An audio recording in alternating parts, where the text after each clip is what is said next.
Hello everyone, this is Lynn with Psychic Focus at psychicfocus.blogspot.com, and today I thought I would do something a little different and put myself out there. I've gotten a lot of feedback, and I know myself when I watch a YouTube video or any video, so to speak, I like it when they talk to me. It makes it feel real, it makes it more interesting. So I thought I would give it a try and see what kind of feedback I got. So here I am, ta-da.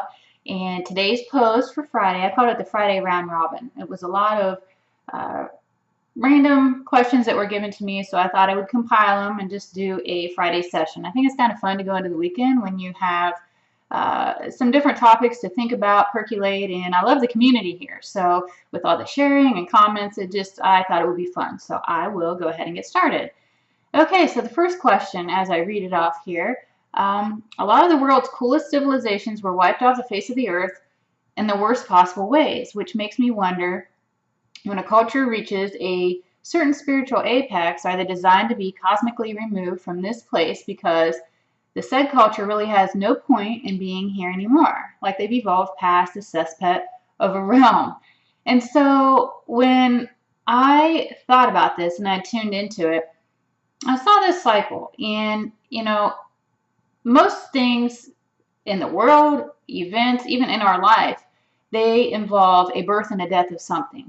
And just some examples of that, your kids grow up, there's like a death to them being toddlers, but then there's a birth of them being to a different age, or teenagers, they grow up, they move out, you become an empty nester, people start careers, they retire. Everything works in this cyclical pattern. Some of it works quickly within a few years, and some of it takes centuries for it to complete its cycle.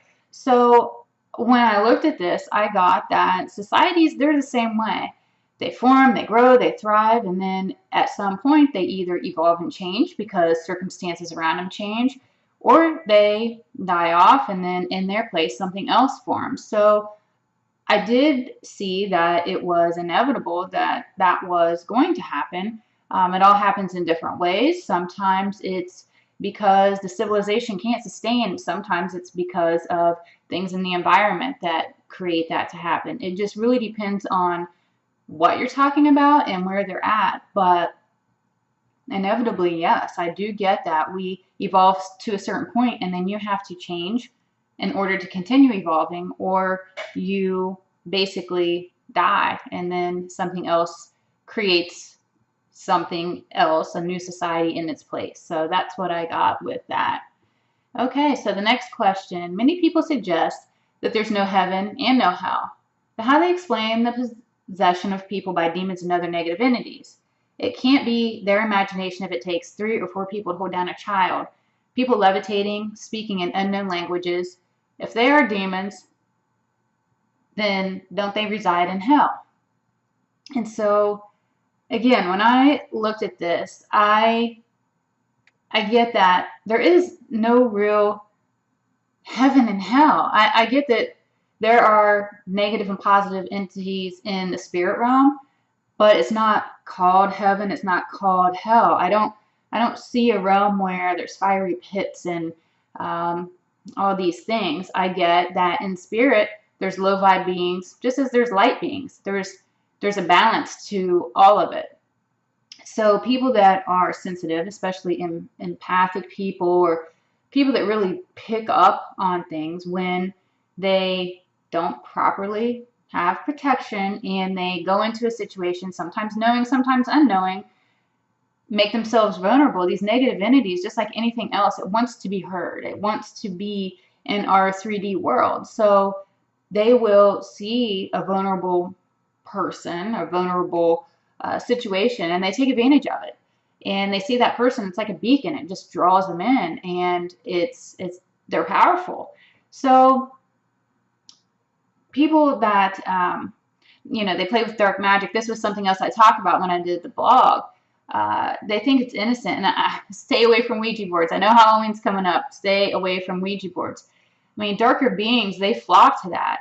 So it wasn't so much this heaven or hell. It was more like when people make themselves vulnerable, like I said, knowing or even unknowing, that's when these entities can attach and do these horrible things. And that's when people have to come in. And, these exorcisms, you're basically doing a cleanse or a clearing or a saging of this person and telling this being to go back to where it was in the spirit world. That's how I guess see and how I relate to what this question was asking about. Okay. So the next question says, I realize you're under scrutiny, which yes, I am. But can you give a quick impression on Brett Kavanaugh? He appears sincere and well-spoken. There are lots of protesters opposing him, but in my opinion, it's because they just want to make trouble and fight against anything or anyone the president approves of. And so when I tuned into him, his energy, it felt neutral, like his mind is in concentration mode, and he's very consumed by all of this. He feels like he has to really force himself to stay grounded, even when they're trying to rattle him with some of this questioning. I do get he's knowledgeable, he's highly intelligent, and he feels like a strong constitutionalist. That was my, I guess, overall impression when I tuned into him, was just how much he believed in it and how much he wanted to uphold it. And he sees the shades of gray all over the place, and he wants to kind of get back to what it actually means. Like, look at the wording, look at the meaning, look at what it was meant to provide us, and protect those rights that are within the Constitution. And I really get that he wants to do a good job, and I do see him getting appointed. So we shall see how that pans out. Okay. Says, what would you experience if you remote viewed, which is sometimes called RV'd, the pineal gland, the third eye, the crown chakra, or the mind? Because they're associated with the sixth sense, would it be different than RVing anything different?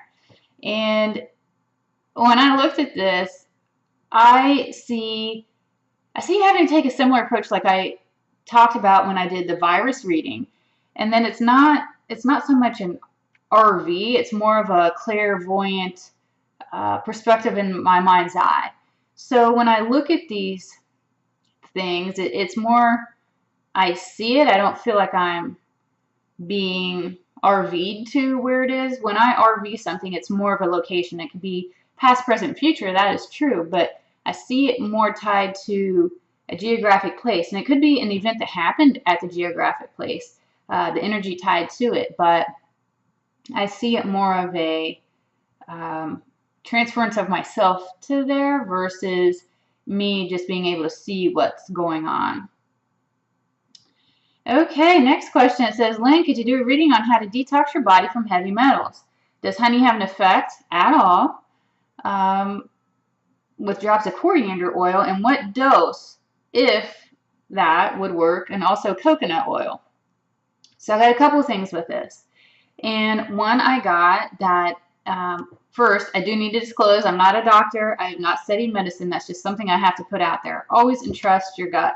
Always listen to what your intuition tells you, because it will guide you on the right path. So having said that, I got that a heavy metal detox, it should really focus on the liver. So drink a lot of water. And I mean, I always say and I always see a gallon. I always see a gallon in front of me when I tune into this type of a question. So it's saying drink a lot of water while eating a diet of mainly fruits and vegetables, even for a short time, because it lets the liver rest.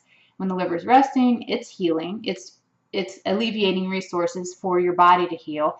But it's so important to drink the water, because as things start to detox, all of that still needs to be flushed out, or it's just going to be displaced somewhere else. So we don't want that to happen.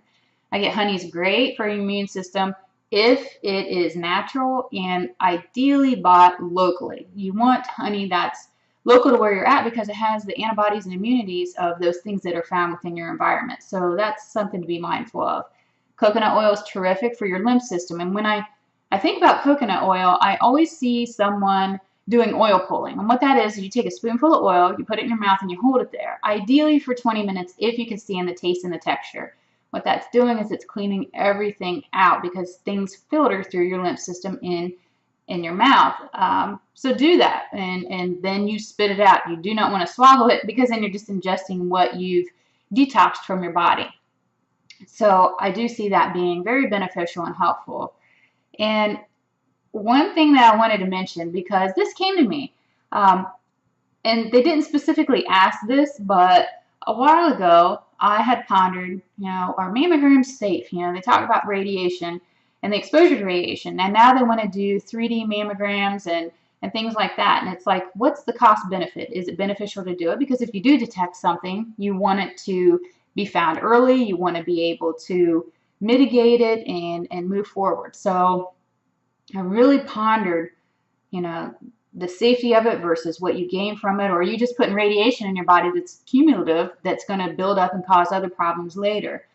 What came to me was, if you want to purge radiation from your body and other stuff that's out there that we're breathing, we're eating, and everything else, if you take equal parts baking soda and Epsom salts, put it in a warm bath, and soak in it for, I don't know, 20 minutes, it helps to, one, infuse your body with magnesium, which most of us are deficient in that anyway, but two, it helps to pull out that radiation, the toxins and other things that are within us. It helps bring that out. So be mindful of that. So I don't want to gear you or tell you medically what to do or what's right for you.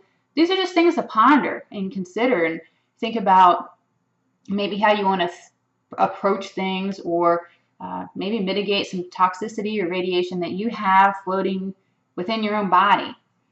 And that's all I really have. I want to thank you for listening. Please feel free to leave a comment. If you want to look at my Patreon channel, that would be great. I'd be really humbled by that. And I guess that's it. Again, this is Lynn with Psychic Focus at psychicfocus.blogspot.com. Thank you. Bye.